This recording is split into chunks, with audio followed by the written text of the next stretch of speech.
Hey everyone, this is Tim here from Euro 6 Studios. Today in this video, I'm going to show you how to activate full self-driving. So we can just go down to controls right here and select this and scroll on through here until we get to self-driving.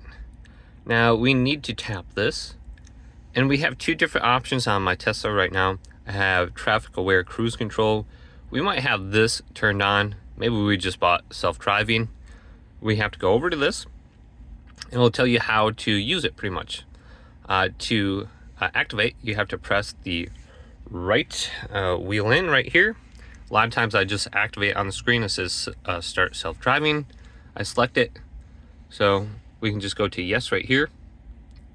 Accept the permission. It's going to switch from traffic aware cruise control to full self-driving.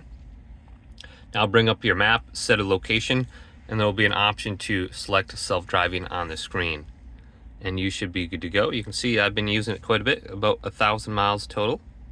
Hopefully this video did indeed help you out.